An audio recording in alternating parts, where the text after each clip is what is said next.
Desperation doesn't announce itself with thunder. It arrives quietly, dripping in slowly, like rain leaking through a cracked ceiling, until one day, you're drowning in it. Emily Reese sat still in the flickering glow of a tired ceiling bulb, the kind that buzzed more than it lit. Around her, silence loomed heavy, broken only by the low hum of the refrigerator and the slow tick of a clock that had long stopped meaning anything. On the table in front of her, hospital bills were scattered like fallen leaves, creased, torn, stamped in red. Each one was a reminder of the time she didn't have and the life she was on the verge of losing. Her mother lay in a hospital bed across town, connected to machines that beeped in rhythm with hope and billed in amounts Emily could never touch. She had worked herself hollow, waitressing double shifts, skipping meals, selling memories disguised as jewelry, borrowing from people who dealt in consequences, not compassion. But none of it had been enough. And in that moment, as her fingers trembled over a bill she couldn't open, the truth settled like ash in her lungs. There was nothing left to give. Then the phone rang. The phone rang again, sharp, insistent, slicing through the silence like a blade. Emily hesitated. She didn't recognize the number, but something about it felt deliberate. Like it wasn't just coincidence that it came now, when everything inside her was cracking. Maybe it was fate. Maybe it was one final test. With a breath that felt heavier than it should, she picked up. "Hello." Her voice was low, guarded. There was a pause, brief but dense with meaning. Then came a voice. Smooth, cold, completely in control. "Miss Reese, my name is Julian Blackwood." The name made her sit up straighter. Everyone had heard of him, but no one knew him. The reclusive billionaire behind half the world's most powerful tech platforms. A man who rarely appeared in public, and when he did, it was only to remind everyone how untouchable he truly was. "I know about your situation," he continued, as if reading from her soul. "I know what you've tried, what you owe, and I believe we can help each other." Emily's grip tightened around the phone. "How do you even know who I am?" "I make it my business to know things. What matters is this. I'm offering you a solution, one that ensures your mother gets the care she needs, and clears every cent you owe." Her heart skipped. "And what do you want in return?" she asked, though some part of her already knew the answer. A pause. Then the quiet, clinical answer. "Your body, your womb, you'll carry my child." Her stomach turned. "That's it? You'll be well cared for, discreet, no obligation after the child is born. We go our separate ways. This is not an emotional arrangement, Miss Reese. It's a contract." He didn't wait for a response. Instead, a text came through, one line. "Tomorrow, 9 p.m., my office, don't be late." Then the call ended. The next night, Emily stood before a tower of glass and steel, tall enough to scrape the stars. The lobby was silent, sterile. The elevator swallowed her whole. On the top floor, the doors opened into a world that didn't breathe warmth. Black marble, sharp angles, the kind of perfection that never invited comfort. He was waiting. "Ms. Reese," he said, standing in the shadows of the skyline behind him, "shall we begin?" He laid out the terms with ruthless clarity. Her body, in exchange for her mother's life. And when she signed, the room didn't feel colder. She did. Emily hadn't known what to expect. She'd imagined coldness, indifference, a sterile transaction between two people who had nothing in common but desperation and a dotted line. But the moment she stepped into Julian Blackwood's penthouse, her assumptions began to fracture. The place wasn't just expensive, it was immaculate. All glass and obsidian stone, as if the skyline had been carved into architecture. But it wasn't the wealth that struck her, it was the stillness. There was no music, no soft lighting, no warmth. Just silence. And him. He stood near the floor-to-ceiling window, one hand wrapped around a glass of scotch, the other tucked loosely in his pocket. The city glittered behind him, casting silver lines across his sharp features. "You came," he said, not with surprise, but with quiet inevitability. Emily nodded, unsure if her voice would hold. Her heart pounded so loudly she was certain he could hear it. "Why, me?" she asked, finally. Julian turned, meeting her eyes with something unreadable. Because you're desperate enough to say yes and strong enough to survive what it means. His words didn't comfort her, but they were honest. He crossed the room slowly, like a man who never rushed unless he chose to. When he stopped in front of her, the space between them felt thick with something unsaid. "I won't force anything," he said, voice low. "But if we do this, there's no halfway, no exit, you understand?" Emily swallowed hard. Yes. He studied her for a long moment, then extended a hand, not to take, but to offer. She placed her hand in his. And the night unfolded not like a storm, but like a tide, steady, controlled, inevitable. Julian didn't devour her. He didn't treat her like a purchase or a pawn. Every glance asked permission, every touch carried weight. And when he realized the truth, that she'd never been with anyone, he froze. His fingers paused at her collarbone, his breath stilled. Then he looked at her, really looked at her.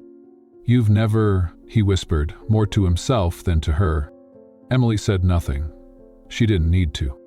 His jaw clenched, and something dark flickered in his gaze, possessive, almost primal. But what followed wasn't force, it was reverence. "Then you're mine," he murmured, voice rough, unsteady, "not just for tonight, for as long as you breathe." And in that moment, the contract between them dissolved.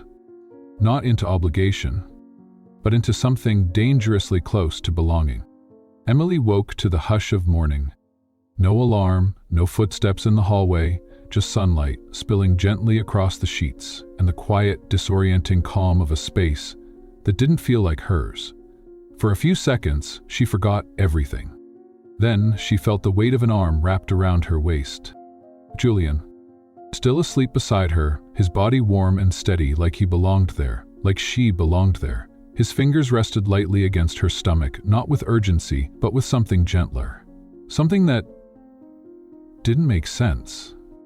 There had been nothing in the contract about this. No clause that said he'd hold her like that. No warmth, no silence that felt like safety. But here they were. She slipped out of bed quietly, wrapping herself in a robe she'd found draped over a nearby chair. When she stepped into the kitchen, she didn't expect to see him there. But he was, shirt buttoned, watch already clasped on his wrist, calm, composed. He looked up as she entered. No smile, no morning pleasantries, just a pause, like he was taking inventory of what she looked like in his world. "Coffee or tea?" he asked. She blinked. "Coffee, black." He nodded once, and that was that. Later that night, when she returned to the bedroom, a novel rested quietly on her nightstand.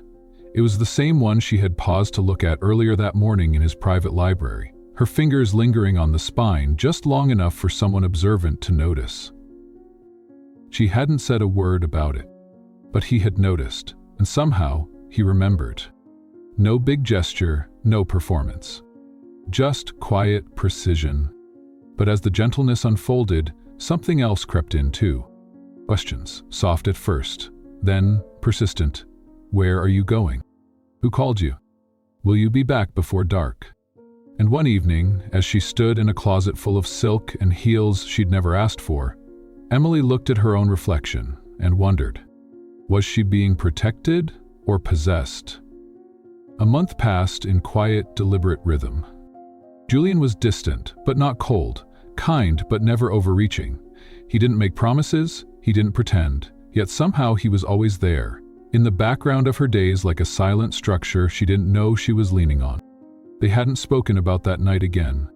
Not what it meant, not what it changed. Maybe that was easier. Emily went through the motions. Meals arrived like clockwork. Her wardrobe transformed almost overnight. Fabrics softer, silhouettes looser, like someone had made decisions for a future she hadn't acknowledged yet. She didn't argue. She didn't ask. But something inside her had started to shift. It began with the mornings. At first, it was subtle. A strange taste in her mouth, the way certain smells made her stomach tighten. Then came the fatigue, the dizziness, the slow, creeping awareness that her body no longer belonged solely to her. She knew the signs. She'd feared them, expected them. Still, when she sat on the edge of the bathtub, the pregnancy test in her hand, it felt unreal. 2 lines, clear, unequivocal, pregnant. She stared at the result until her eyes blurred.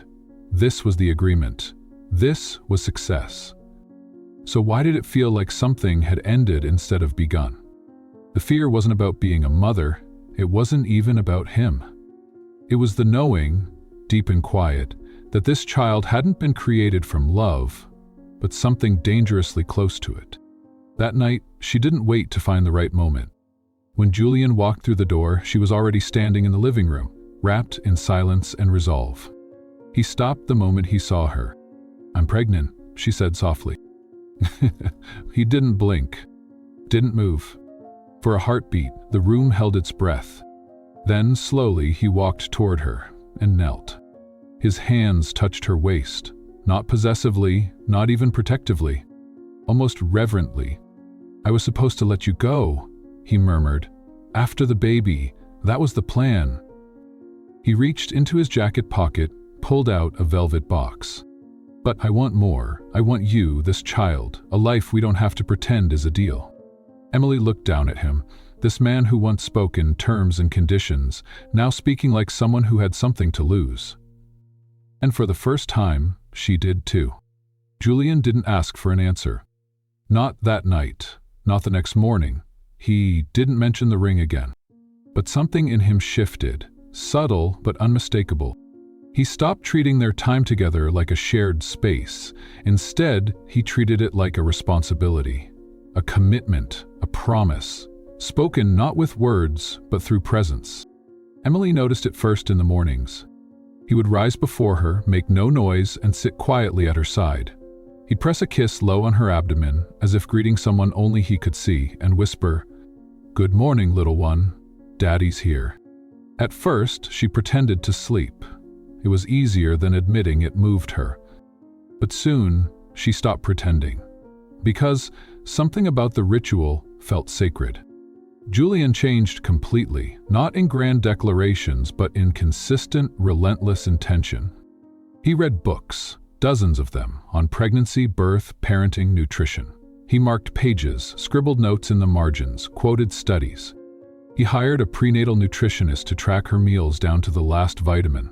Then a physiotherapist, after she mentioned hip tightness one evening. When she offhandedly said the mattress felt too firm, it was replaced by morning. He redesigned their entire bedroom.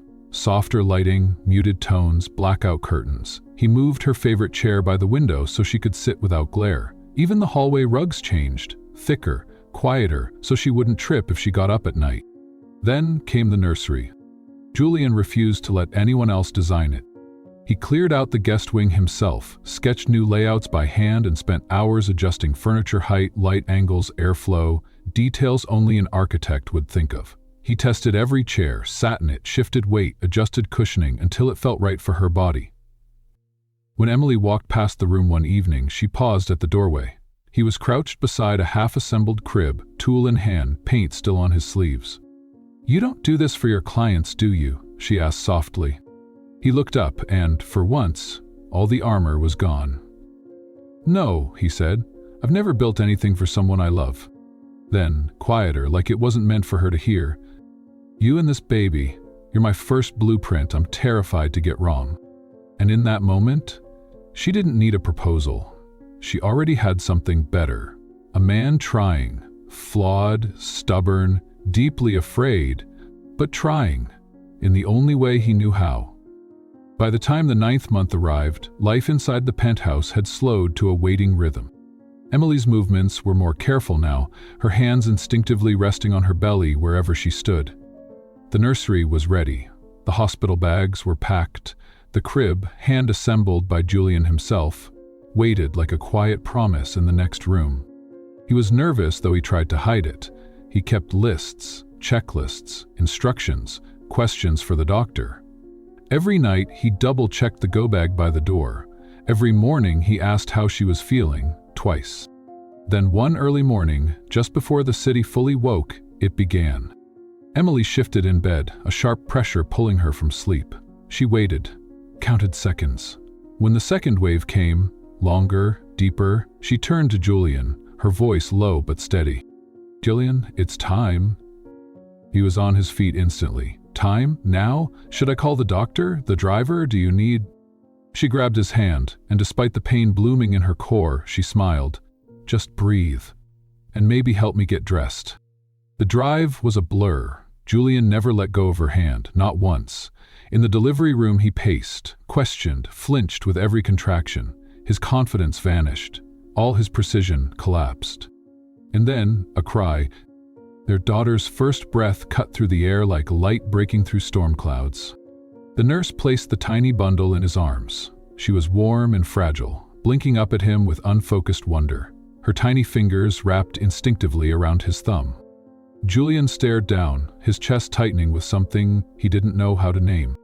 And then, without warning, he cried. Tears streamed silently down his face. He looked at Emily, exhausted and glowing, then back at their daughter. She blinked at him, as if recognizing something familiar in a stranger. And that's when he broke. "I never knew love could hurt this much," he whispered, voice raw. "But it's the most beautiful pain I've ever felt." 1 year later, the penthouse no longer echoed. It laughed. Tiny footsteps had replaced polished silence. Soft blankets lay draped over sleek furniture. Bottles, pacifiers, and plush animals were tucked into corners that once held blueprints and contracts. Julian Blackwood, the man who once designed cities without flinching, now fumbled with diapers, hummed lullabies off-key, and knew the difference between 3 kinds of baby formula. Emily had never seen him like this. Unshaven, shirt half-buttoned, a faint spit-up stain on his sleeve. And still, somehow, more complete than the man she first met. On their daughter's first birthday, Julian hosted a quiet celebration in the garden of the country home he had secretly built for them. Not as a monument, not to impress, but to grow roots. After the candles were blown out and the laughter settled into evening stillness, Julian held their daughter in one arm and reached into his pocket with the other. He handed Emily a velvet box. Inside, a delicate silver necklace, and beside it, a smaller one, engraved with their daughter's name. "I owe you more than just a wedding," he said, voice softer than she'd ever heard it. "I owe you the life I never thought I deserved." She looked at him, eyes glassy, smile trembling. "Not because I promised it," he added, "but because you made me want it." That night, after their daughter had fallen asleep between them, Julian wrapped an arm around Emily, kissed the top of her head, and whispered, "I've designed 100 structures in my life, but this is the first thing I've ever truly built with love." Emily didn't answer, as she didn't need to. In that quiet, sacred moment, surrounded by warmth, silence, and love, she knew without needing to say it. She hadn't just found a home. She had helped build one.